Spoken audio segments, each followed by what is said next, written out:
a tus uveitólogos. Después te cuento. Bueno, Bueno, bien. Bueno, muchas gracias a consultores por el espacio. Muchas gracias, Cristian, por cedernos tu ratito. Bien, vamos a presentar esto en lo que hemos estado trabajando a instancias del doctor Gustavo Alcalá, que está acá al lado mío, hace como 30 y pico de años, que es quien va a presentar la parte, el fundamento metabólico de estas medicaciones para diabetes.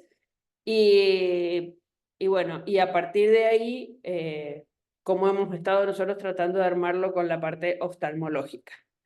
Ahí compartimos la pantalla. Espera.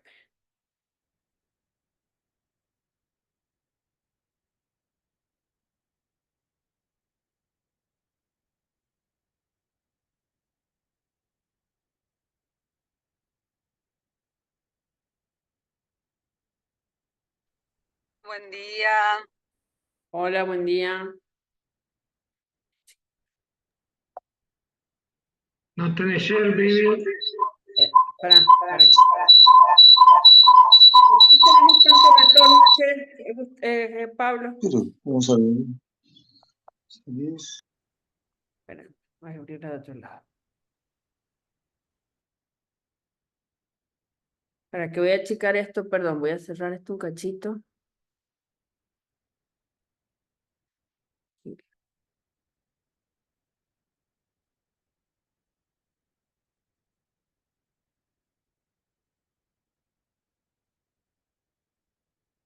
Ahora sí. Compartimos.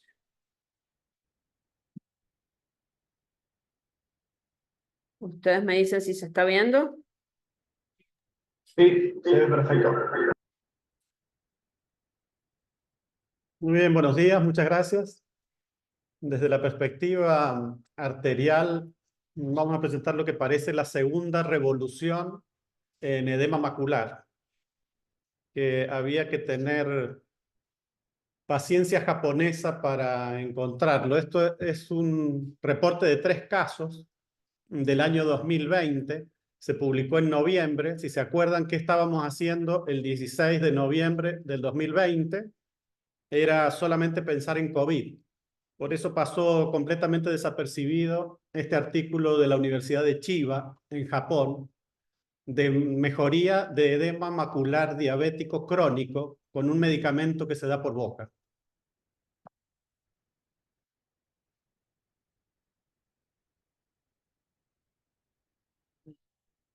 Poco tiempo después, en febrero del año siguiente, publicaron cómo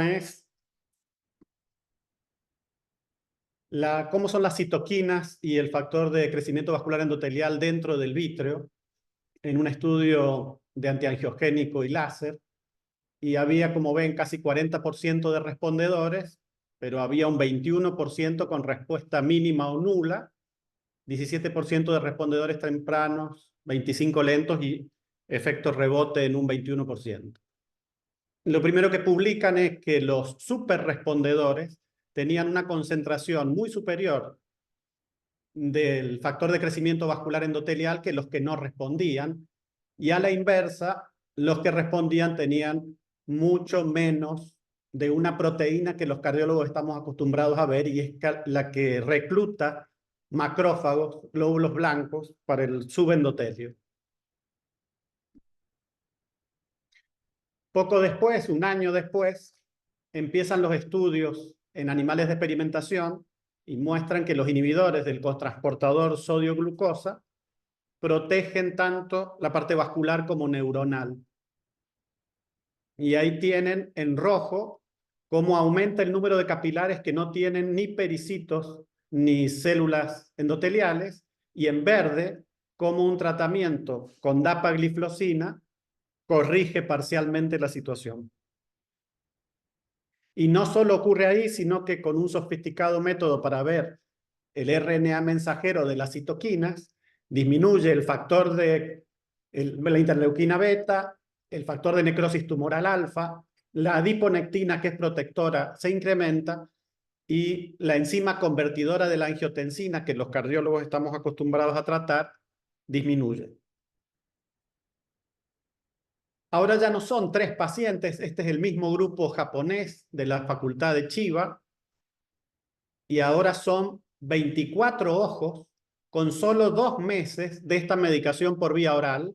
Y ustedes vean a la izquierda que cuando están tratados con esta familia de drogas en verde, baja levemente en 2 meses el grosor retiniano, y en rojo a la derecha, cuando son otros hipoglucemiantes, en 19 ojos, no hay ninguna diferencia significativa. Pero la agudeza visual no mejora en este reporte. Aunque sí hay casos puntuales, vean lo que hacen 5 miligramos de dapagliflozina cuando el antiangiogénico tenía un efecto limitado. En la línea de puntos vertical, el comienzo de la nueva medicación. Y si bien hay un par de inyecciones más, luego se alarga el beneficio del antiangiogénico. Otro caso de 5 inyecciones que no habían permitido bajar más que 491 micras, pero con luceogliflozina, que es un fármaco de esta familia, baja a 245. Cuando hay recidivas, como ustedes ven después de la línea de puntos, se vuelve a usar el antiangiogénico, pero después, durante años, la respuesta se mantiene aparentemente gracias a la ayuda de esta medicación. Y por último, un varón de 71 años, también 558 micras luego de 5 inyecciones, permanecía por encima de las 500 y llega al final a 236. En una base de datos de 11 millones de japoneses, publican que estos fármacos, en una evaluación entre el 2015 y el 2019, disminuye la necesidad de antiangiogénicos intravítreos. Y hacen lo mismo con la inyección intravítrea de corticoides. La misma base de datos, la misma evaluación, 2015-2019, desde que empezaron a usarse estos fármacos, aunque no lo advirtieron, iban mejorando la retinopatía y el edema macular. Esta probablemente sea la imagen clave. Los cardiólogos durante mucho tiempo hemos estado pendientes de la célula beta, del colesterol, de la presión, pero resulta que la célula beta es una actriz de reparto, y les presento al actor principal, que es el macrófago. Al igual que en las coronarias, son reclutados estos macrófagos, hay factores que lo atraen, lo adhieren, le permiten pasar al subendotelio, ese macrófago se activa y comienza a liberar sustancias que generan la muerte de los pericitos, la disfunción endotelial, igual que en el riñón o en el corazón, el aumento de citoquinas y por ende el empeoramiento de la retinopatía. Aquí quiero que miren, en ese color lila están los glóbulos blancos, los macrófagos reclutados de la circulación, que llegan absolutamente a todas las capas, y se activan también los glóbulos blancos residentes, por así decirlo, la microglía, y generan un entorno tóxico que es necesario disminuir. No quiero que vean, los números son muy chiquitos, pero esta es una publicación de la reunión de la Asociación Norteamericana de Diabetes de este año, donde ahora ya hay control con un fármaco activo, preadministración de estos fármacos.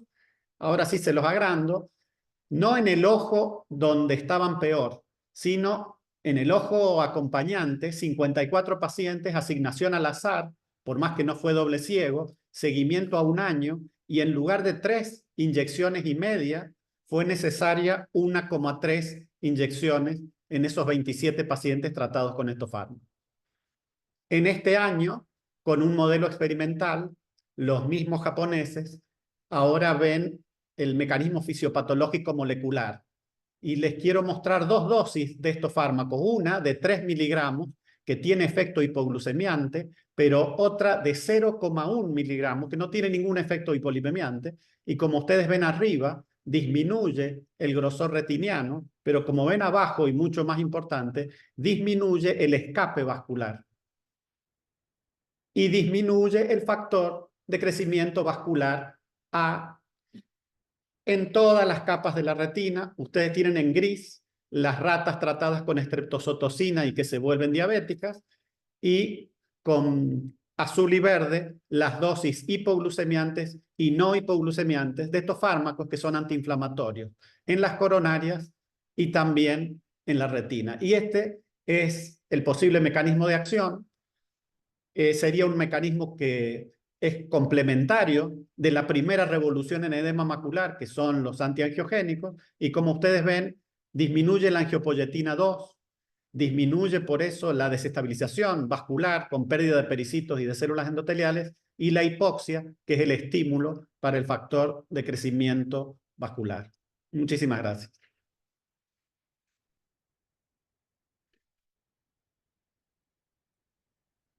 Bien. Bueno, en realidad a nosotros esto nos interesa mucho porque la situación de la retinopatía diabética en San Juan no es muy sencilla.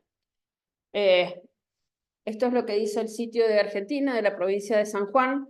Estamos en el Far West, como le gustaba decir a Emilio. Tenemos unos 800.000 habitantes, de los cuales, si nosotros contamos lo que dice la OMS, la tasa estimada de diabetes para América Latina está entre el 9 y el 10%, o sea que con 820.000 habitantes nosotros tendríamos unos 77.000 diabéticos, de los cuales unos pocos, menos del 10%, viven en departamentos muy alejados, como Calingasta, Iglesia, Valle Fértil, Hacha, Sarmiento, que son los que tienen peor acceso, pero la gran mayoría vive entre la capital y los departamentos más cercanos. Este estudio lo hizo el doctor Andrés Peranovich, que es un médico anatomopatólogo, pero que en realidad es doctor en demografía e investigador en el CONICET, que quiso evaluar la carga de la diabetes en las distintas provincias de Argentina. Esto lo hizo siguiendo este otro artículo que es la carga de diabetes e hiperglucemia en las Américas, en los que ellos tomaban como unidad de medida para ver la carga de diabetes lo que son los años perdidos por discapacidad por diabetes, en lo que sumaban la suma de la mortalidad prematura por diabetes más los años de discapacidad, años vividos con discapacidad. Esto se había hecho para toda América, y fíjense que en toda América Argentina no está tan mal, estamos más o menos parecidos a Estados Unidos como grupo general en cuanto a discapacidad por diabetes. Entonces él dijo, bueno, pero la Argentina es muy grande, no es toda igual. En estos años, en la parte de la discapacidad por diabetes, se incluyó diabetes sin complicaciones, como tenía una cierta carga, pero las dos cosas que tenían más carga después de la nefropatía, que la diálisis genera una discapacidad importante, eran la retinopatía proliferativa severa y la ceguera por diabetes. Y fíjense que en la tasa por cada 100.000 habitantes marcada en el país, San Juan está entre lo peor de lo peor. Tenemos muy mal control diabético. Estamos en el horno, en un horno de barro, como se usa acá para hacer las empanadas. Esto se tomó de datos de lo que se llama Encuesta Nacional de Factores de Riesgo, a donde vemos que San Juan tiene la prevalencia de glucemia elevada y diabetes por autorreporte, o sea, hacían encuestas preguntándole a personas, y el 15.9% de los sanjuaninos encuestados había tenido hiperglucemia o diabetes, solo superado por San Luis, a donde era el 17%, o sea, Cuyo en general está complicada. Además, a estos pacientes que habían dicho que tenían hiperglucemia o diabetes, les preguntaron si habían hecho algún tratamiento en las últimas 2 semanas. Todos siempre eran mayores de 18 años. Y el 58% dijo que sí había hecho algún tratamiento en las últimas 2 semanas. O sea, tenemos más de un 40% que no había hecho ningún tratamiento. Y cuando les preguntaron qué tratamiento era, la mitad había hecho un tratamiento más o menos completo, o sea, un medicamento y una dieta. Un cuarto había hecho solo un medicamento y un cuarto solo dieta. Para ver esto de otro punto de vista, esto es un registro que se hace sobre diálisis, que es un registro nacional, y se buscó la nefropatía diabética como causa de ingreso a la diálisis crónica. Los números que están en rojo son los que están por encima de la media nacional, en verde por debajo de la media nacional, y nosotros estamos bastante arriba, o sea, un porcentaje importante de nuestros pacientes que entran a diálisis lo hacen por causa de retinopatía diabética, y tenemos muchos pacientes en diálisis. Esto es la evolución de este mismo seguimiento que se hace de los lugares de diálisis, en que se ve en que entre 2004 y 2008 estábamos por encima de la media, pero entre el 19 y el 22 aumentamos un montón más.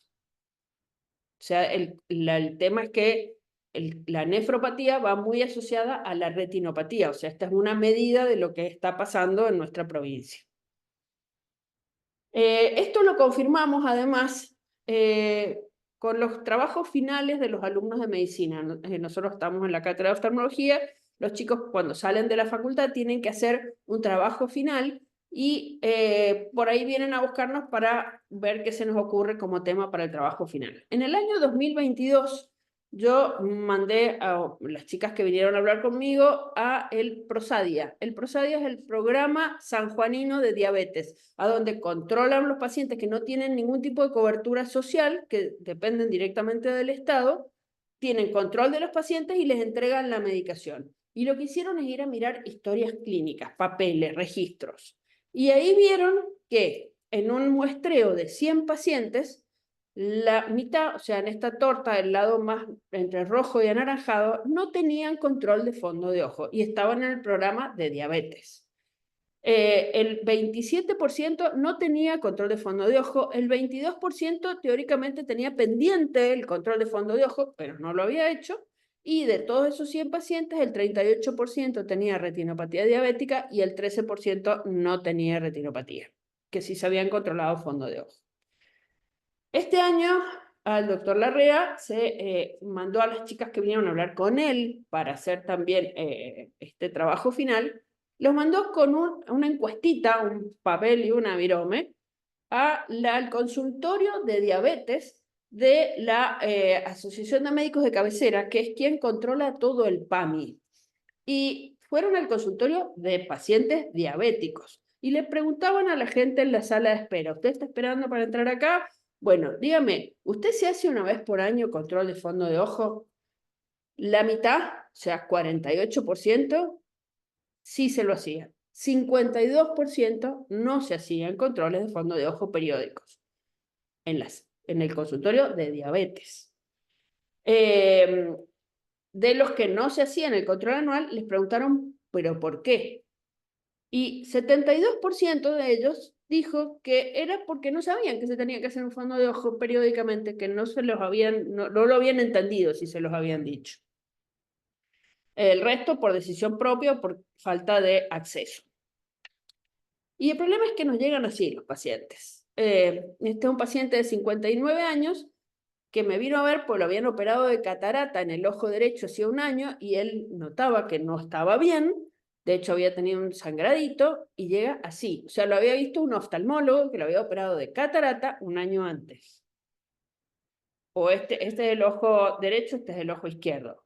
O este otro paciente al que había ido a hacerse controlar en una clínica y le habían hecho lo que le dijeron a él que era una pequeña vitrectomía en el ojo derecho, que está muy bien, poco láser, pero bien, y el ojo izquierdo no le habían hecho nada, absolutamente nada. Lo habían visto, lo habían operado hacía 2 meses del ojo derecho. O esta otra paciente que también estaba teóricamente con controles periódicos y que le habían dicho que tal vez le iban a hacer unos puntitos de láser y me vino a ver cuando le bajó la visión del ojo izquierdo. O sea, esa es nuestra situación actual, por eso estamos bastante preocupadas por este tema. Sigue ahora Pablo. Si dejo de compartir. Viviana, te hago una pregunta. ¿Por qué empeoró tanto la situación por las curvas que mostraste? Se incrementó muchísimo la patología de diabetes en la provincia.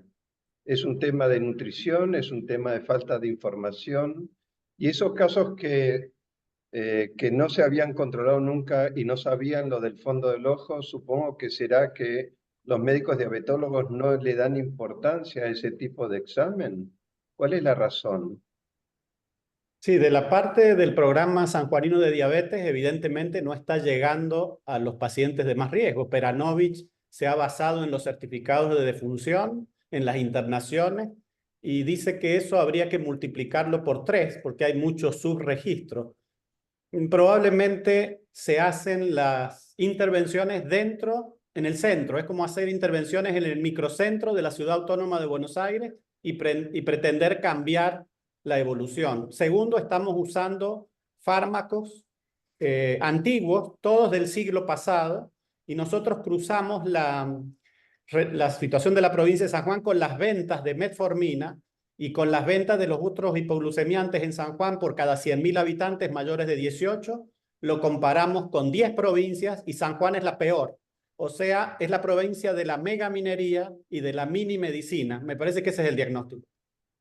Vos sabés que en un momento se hizo un chequeo en los Estados Unidos y el 52% de los pacientes diabéticos no sabían que eran diabéticos. ¿Eso también está pasando en San Juan?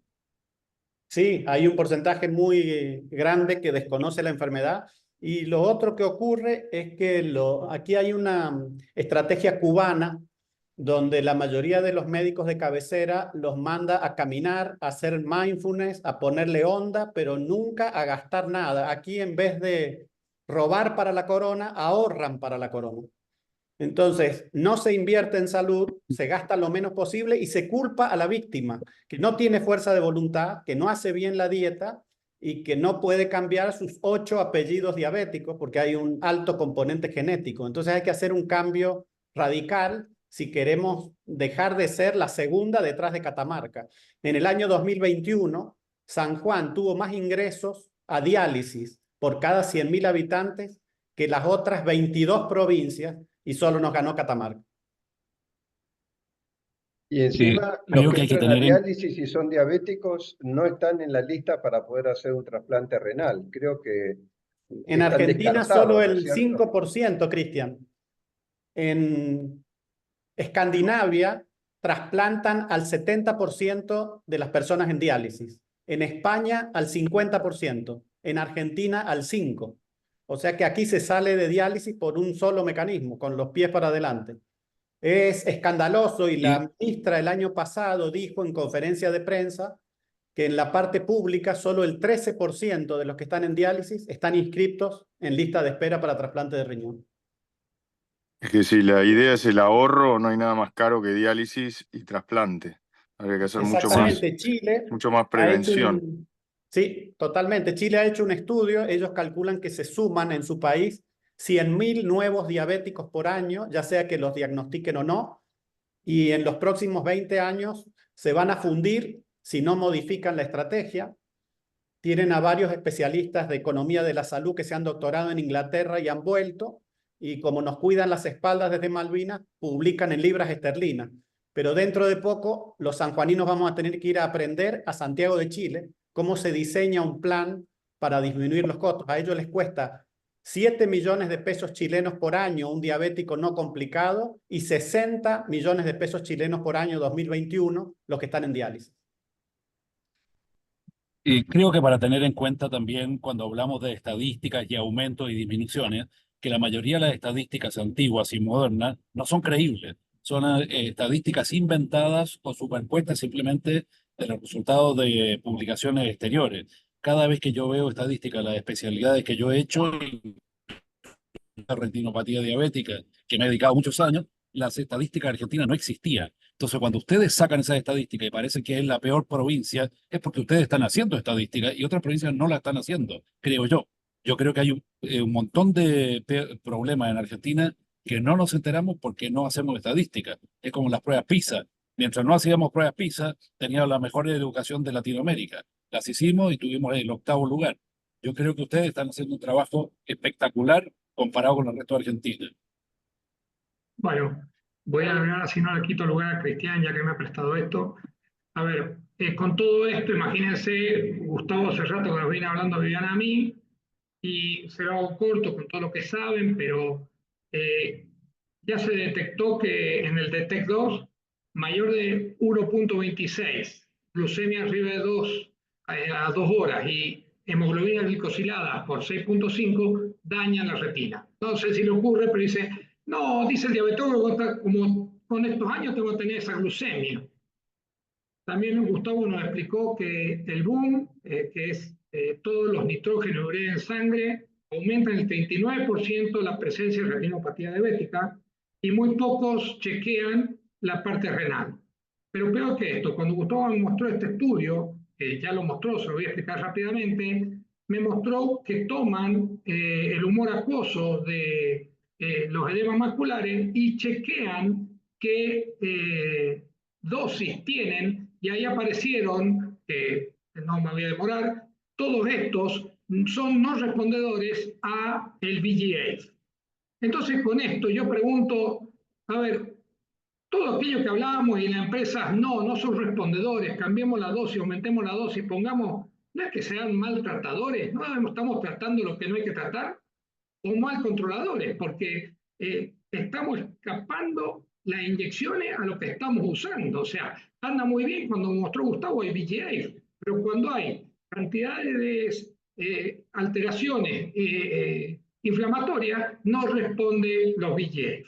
Entonces, con todo esto, en todos los trabajos que pasó Gustavo, encontré uno que mostraba en el año 2020 que informaban que estos agentes hiperglucemiantes no insulínicos había que informarle a los oftalmólogos porque mejoraban la retinopatía diabética y el edema macular. ¿Alguno de ustedes, sus diabetólogos, les informó esto? A nosotros no. Entonces, del año 2020 que están informando que le avisen a los oftalmólogos que hay drogas que mejoran la retinopatía diabética y también mejoran el cuadro diabético. Con todo esto, cuando vi el estudio que me mostró Gustavo, que no lo voy a mostrar porque vi cómo hacían, dónde ponían las inyecciones, cómo estaba el edema, dije, ¿y por qué no hacemos lo mismo con los nuestros? Entonces, le voy a mostrar a algunos pacientes. Esta es una paciente tipo 2, hipertensa, con retinopatía diabética no preferente severa, con edema macular, que ahora hago lo que me pedí Gustavo, le saco fotos a todos los remedios y se los paso a él.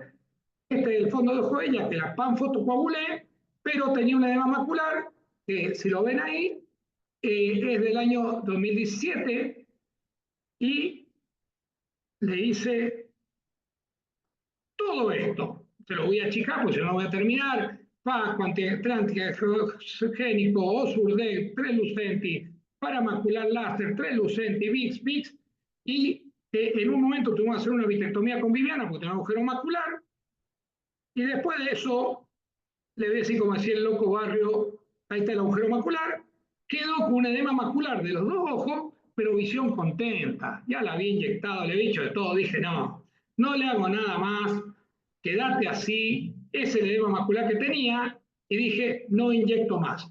Gustavo, le pongamos la droga y que Dios me ayude, no quiero saber más, pobre mujer, ya le había dicho de todo, y acá está. Le puse la droga en marzo del 2024, esto es 5/9/2024, miren la mácula cómo quedaron, acá está el seguimiento que hizo Viviana, ojo derecho, pase el eje por el mismo lugar, para que no comprometa, acá tiene el edema, va disminuyendo, dejé de inyectar, y esto es como está ahora. Seguí con el otro ojo, que es el peor, agujero macular, edema macular, y ahora está así la paciente a 7 meses de darle la medicación. Este es el segundo paciente, es mi jardinero, así me doy cuenta por qué cortaba, diabético tipo 2, hipertensión severo, tuvimos una desprendimiento de retina con hemorragia vítrea tremenda, se fue, hicimos 3 o 4 vitrectomías con Viviana, se nos fue una tisis bulbi, y me vino en el 2016 con una trombosis de vena de rama que afectaba la mácula, hemoglobinas altas, glucemias altas, es lo mejor que podía. Ahí está el edema macular. Es el edema macular en el año 2022. Le hice todo esto, ojo único, ¿no? Me da terror ya inyectarle 6 inyecciones acá, 3 inyecciones, 4 inyecciones, 6 inyecciones. Le hice una FACO, 3 inyecciones más, 2023, y dije, no, chao. No lo inyecto más. Le pongamos y lo pongamos la medicación. Esto es el 3 de julio. Acá está, y miren ahora en la última OCT. Sin inyectar más, le puse la droga y mejoró el edema macular. Esta es una paciente diabética que había pasado de todo, membrana neovascular, maculopatía, una señora divina, amiga de mi madre, perdió la visión de un ojo y el ojo que venía me avisó que dejó de ver en marzo del 2024 con una membrana neovascular en el ojo que veía y un edema que ya tenía macular. Entonces dije, no, le hago todo junto. Le puse la medicación y le puse 2 de faricimab. No sé si cuál fue la mejoría, qué sé yo, pero el faricimab actúa por dos acciones, uno el anti-VEGF y otro la antiangiogensina. Yo creo que es muy importante esto porque estamos actuando sobre lo que habló Gustavo de aquella parte inflamatoria que no controlamos. Ustedes saben que tenemos el sistema RO21, lo hicimos hace muchos años, controlamos todos los bebés prematuros y creo que San Juan es la única provincia sin ciegos por retinopatía prematuro, le pusimos el protocolo, estamos en todas las terapias y ya pusimos en marcha, estamos con una pelea con Viviana, el REP día 22 o REP día 22, no sabemos cómo lo vamos a llamar, retinopatía diabética para que el siglo XXII no cambiemos esto, no tengamos diabéticos sin control. Queremos tener un software donde podamos meter los pacientes, donde tengamos el protocolo, ya hicimos la cascada de edema macular, y vamos a poder incorporar los OCT y cuántas inyecciones le ponemos y cómo responden. Bueno, nada, todo esto me llevó a mirar distinto al paciente, ahora le pido unos análisis, veo la droga que le están poniendo, creo que esta droga puede ayudar y esta nueva que ha sacado Roche con estas 2 variantes, anti-VEGF y antiangiogensina, puede ser una buena dosis para todo esto. Pero si no le cambiamos la mirada a los pacientes diabéticos, los diabetólogos, los clínicos, no lo vamos a conseguir. Muchas gracias. Sí, en realidad la sensación que teníamos era como cuando nos vino a hablar, no me acuerdo, Mancini, creo que vino a hablar con Pablo y le dijo, che, loco, tienen muchos ciegos por retinopatía del prematuro. O sea, esta es la sensación, estamos en el horno, tenemos que hacer algo. ¿Cómo usas la droga esta, Pablo? No, ¿Cómo es la Gustavo, posología? él me indica. En cardiología la usamos hace 10 años, es de toma única y hay 2 variantes en Argentina, empagliflozina y dapagliflozina, perdieron la patente hace un año, ahora hay muchas marcas, no todas de la misma calidad. Se toma una vez por día, se tolera muy bien, hay que tener cuidado con los otros fármacos.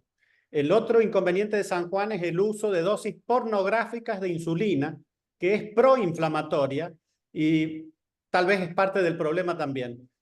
En Nueva Zelanda ha elegido un 16% de sus diabéticos para cubrirle este fármaco al 100%. Calculan que un 22% no va a usar insulina y que van a bajar la muerte súbita, el infarto de miocardio, la insuficiencia renal y el edema macular.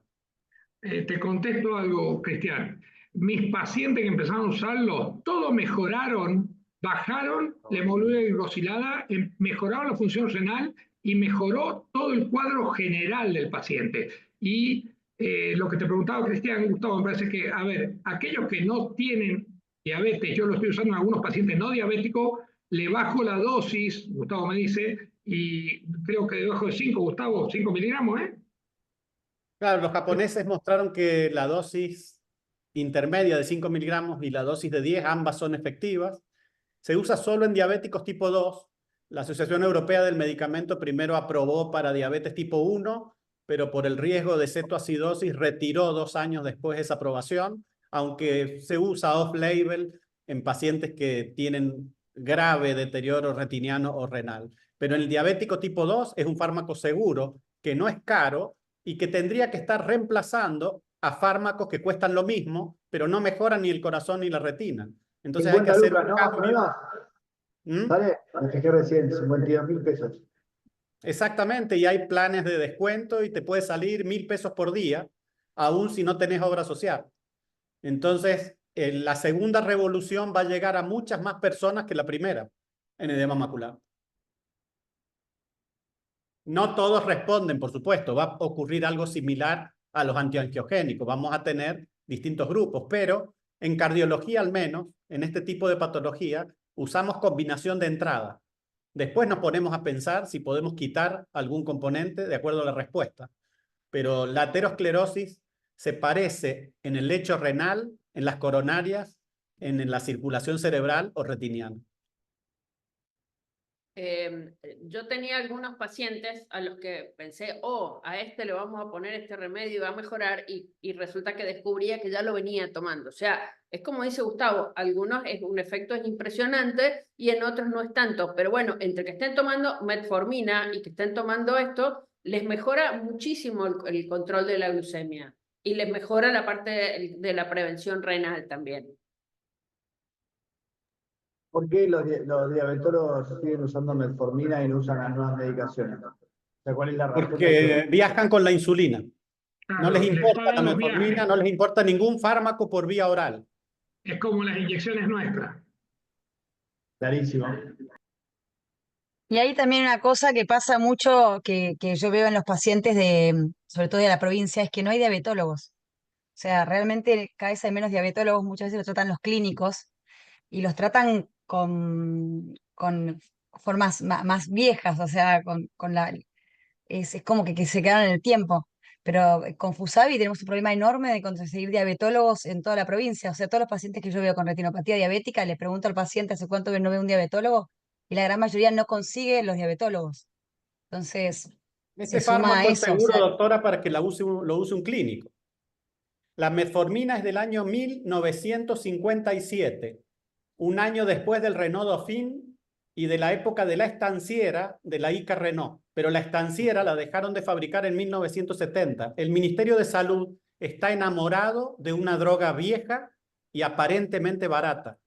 Entonces, claro, y también hay los muy dan poca gratis en los innovación. CESAC, en los centros de primera, o sea, los centros que están en las villas o de primera prevención, les dan gratis la metformina, inclusive a veces no la insulina.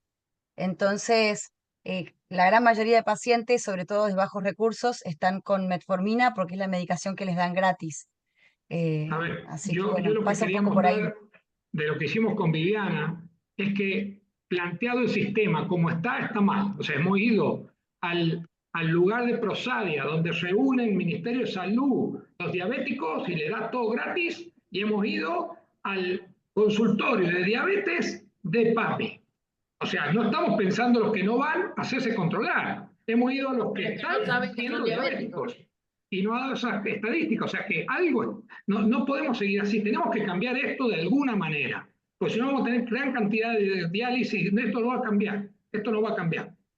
Ya nos pasó en San Juan. Entonces hemos tomado la idea con Viviana que vamos a cambiar esto en San Juan.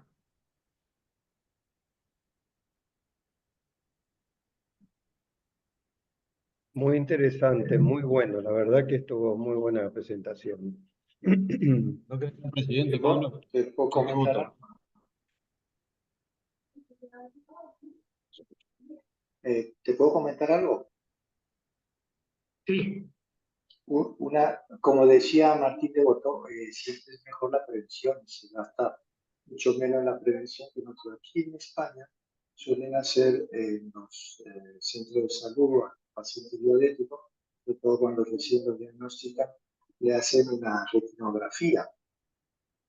Y con esa retinografía, pues de alguna manera determinan si es necesario que vaya al oftalmólogo. Bueno, hay que tener un retinógrafo, lógicamente, pero eso siempre es mucho más barato que cualquier otro y es una manera de prevención. También hay un sistema, digamos, un programa informático que esa retinografía van a parar al hospital de origen, que depende de ese centro de salud, y es el oftalmólogo el que decide si ese paciente va a ser visto o no va a ser visto. Y eso, la verdad, que disminuye bastante la retinopatía. pacientes diabéticos, sobre todo los mal controlados, que llevan el sensor, no me acuerdo cómo se llama, que es como que va pegado en la piel y que se controlan a través de teléfono móvil. Posiblemente para un sitio con menos recursos, pues eso sea palabras mayores, pero desde que hay ese sistema, que debería ser más o menos 5 años que más o menos está implementado aquí, digamos, impresionante la mejora. Sí, el tema de los sensores aquí los estuvo dando la obra de su social diabetes. provincial. Luego, lógicamente, su neuropatía, Yo no escucho. digamos, se nota la diferencia en los pacientes que dan esos sensores y los que no, sobre todo los mal controlados, tipo 1 también, y no es para todo el mundo, se tratan de reducir un poquito.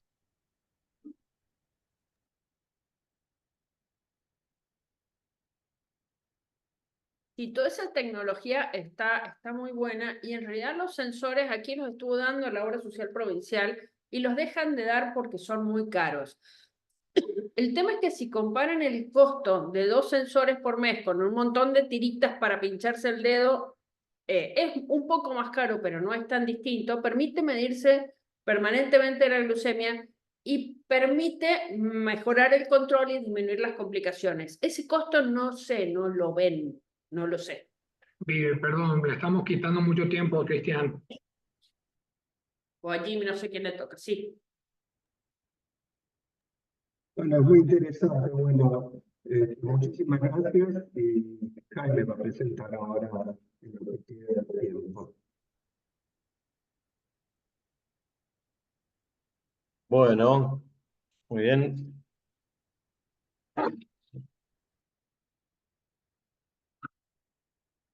Bueno, buen día. Yo voy a presentar el caso de una mujer de 55 años que tiene solamente como antecedentes una cirugía de estrabismo en su ojo izquierdo y consulta en noviembre del 2022 con un diagnóstico de pars-planitis y un desgarro en el ojo izquierdo que ya había sido tratado.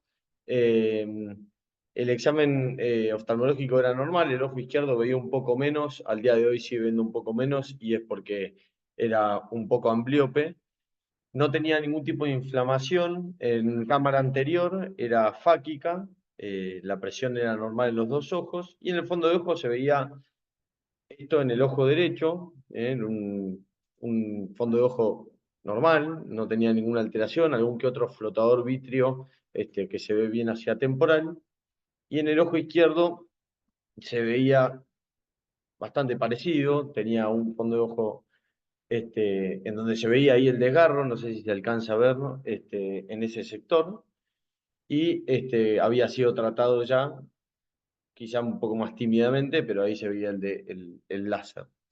Le habían pedido una RFG a esta paciente, en donde el ojo derecho no presentaba mayores alteraciones en la circulación, simplemente alguna filtración inespecífica temporal, periférica.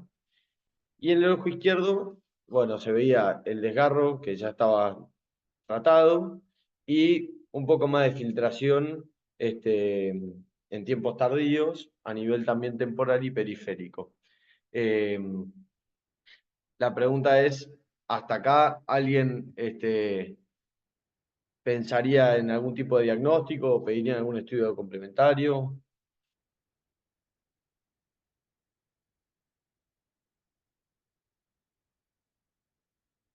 Bueno, la paciente volvió a control hace unos meses, hace 3 meses, y presentaba básicamente miodesopsias de 3 días de evolución en el otro ojo, no en el ojo que había tenido el desgarro, sino en el ojo derecho. Y tenía una agudeza visual muy buena, tenía obviamente con alguna dificultad, llegaba a las 10 décimas con el ojo derecho, y no tenía inflamación y la presión era normal. En el fondo de ojo se veía ahora en el ojo derecho que tenía un poco de vitreitis, un hemovitrio y una bola de nieve. Bueno, y en el ojo izquierdo no tenía ningún tipo de inflamación y sí tenía el láser previo, pero nada más. ¿Alguien le querría preguntar algo específicamente? Nosotros, después de ver el fondo de ojo, reinterrogamos, pero no sé si a alguien se le ocurre para dónde encarar o qué preguntar, alguna sospecha por la edad o... No podemos opinar. No podemos opinar acá. No, no pueden opinar, pero bueno, todo el grupo de weitólogos, de consultores no puede votar. Pero bueno, cuestión que le preguntamos a la paciente específicamente y nos dijo que tenía parestesias en el miembro inferior derecho y no tenía ningún otro tipo de síntomas. Es decir, que no presentaba ningún síntoma respiratorio, no presentaba... Por ahí tenía una dijo. Por ahí habían dado A esta moto. edad podría ser una esclerosis múltiple, porque Parplanitis a esta edad no sé qué dice Agustini, pero mayor para Sí, tener Parplanitis, ¿no? efectivamente, igual, sí, claro, exactamente. Una con este síntoma y la edad y siendo mujer, bueno, ya pensamos en eso. Entonces, a la paciente, como tenía inflamación y tenía una bola de nieve que era difícil de evaluar porque tenía un hemovitro asociado, bueno, decidimos tratarla con Deltisola y le pedimos estudios de sangre, la ECA y la BDRL y la FTAPS para descartar, bueno, sífilis y sarcoidosis como causas infecciosas y no infecciosas de la parplanitis o de la uveitis intermedia y una resonancia del cerebro. Y la controlamos a los 12 días para un nuevo fondo de ojo y ver los estudios. Este era el ojo izquierdo, el que ya había sido tratado, ya había sido reforzado el láser previamente hecho.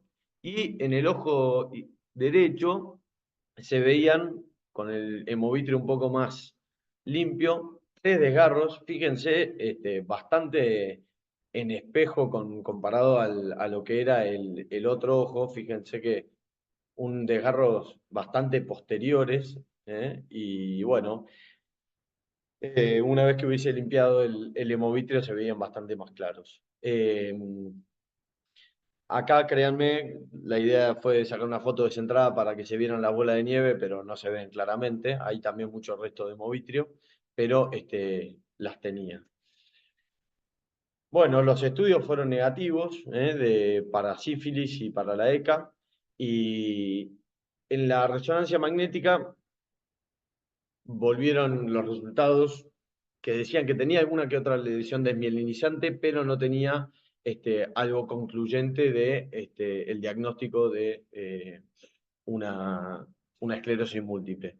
Con lo cual, pero el mismo neurólogo le pidió a la paciente una resonancia de médula para ver si tiene alguna que otra lesión. Por ahora no volvió con los resultados.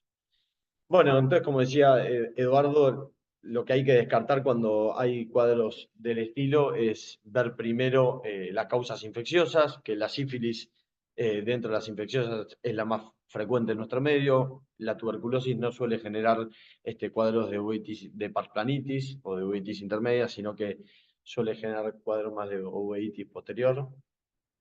Y dentro de las no infecciosas, bueno, como la parplanitis como la causa básicamente que no tiene ningún otro diagnóstico asociado. Después la esclerosis múltiple es de las más frecuentes y por tercero la sarcoidosis y bueno, otras como el TINU.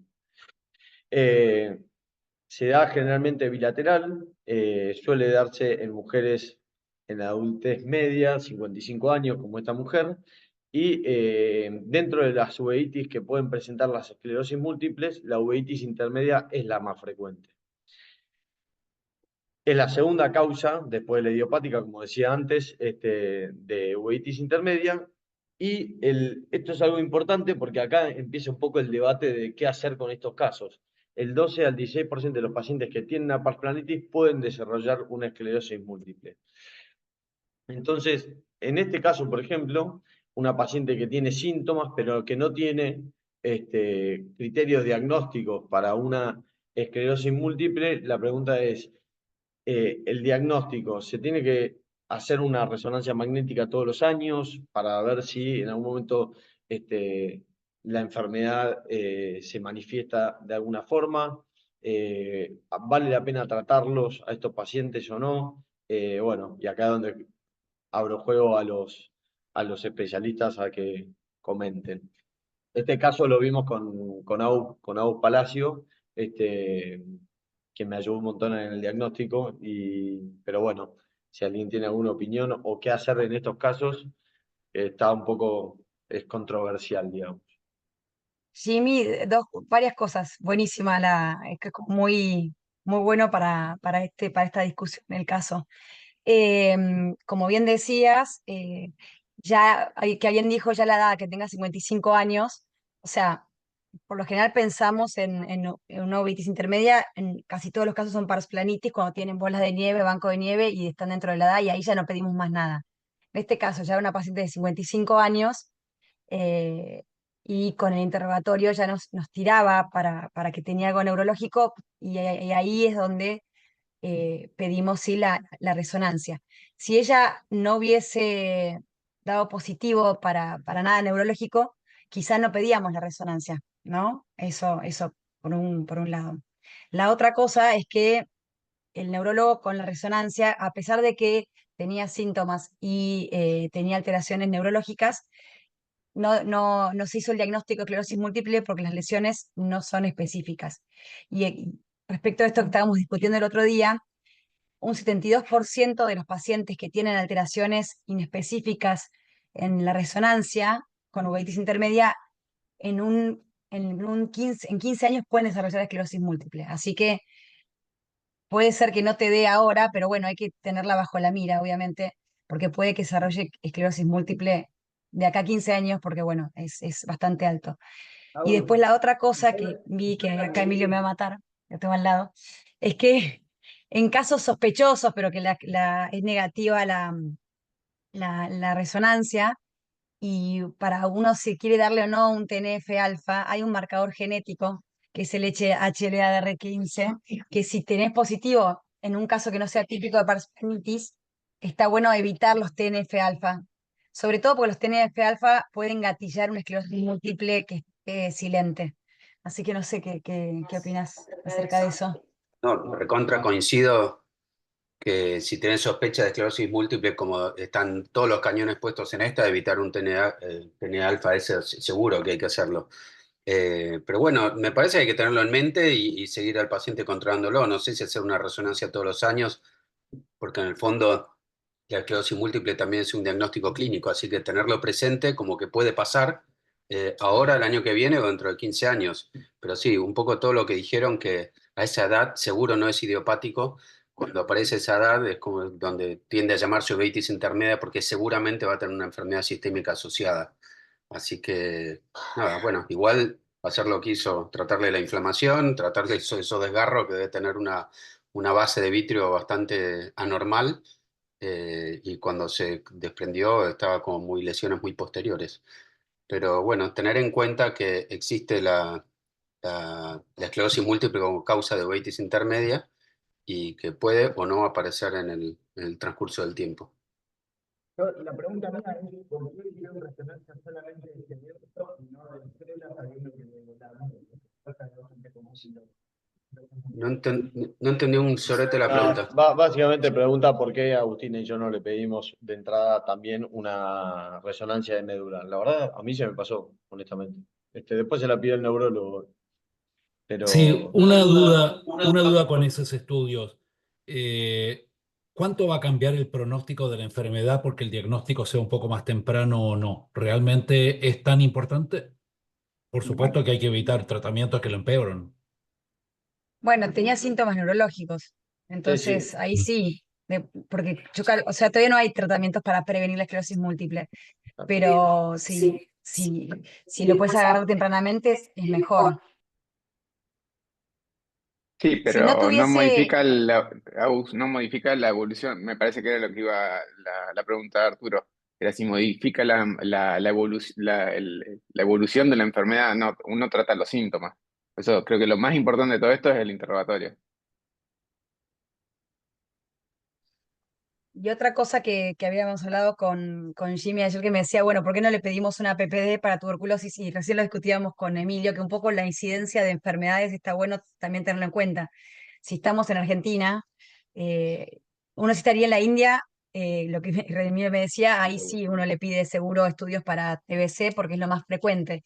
Si estás en Estados Unidos, que ahí en Estados Unidos es la segunda causa de uveitis intermedia la sarcoidosis, por ahí investigas más sarcoidosis.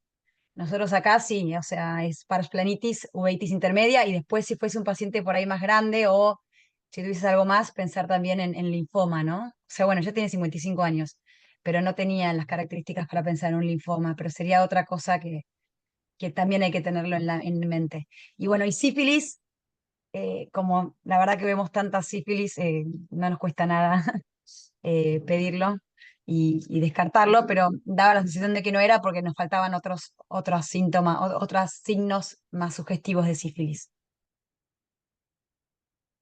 Bueno, perfecto. Bueno, sí, creo que no hay mucho más tiempo para más casos. Pero bueno,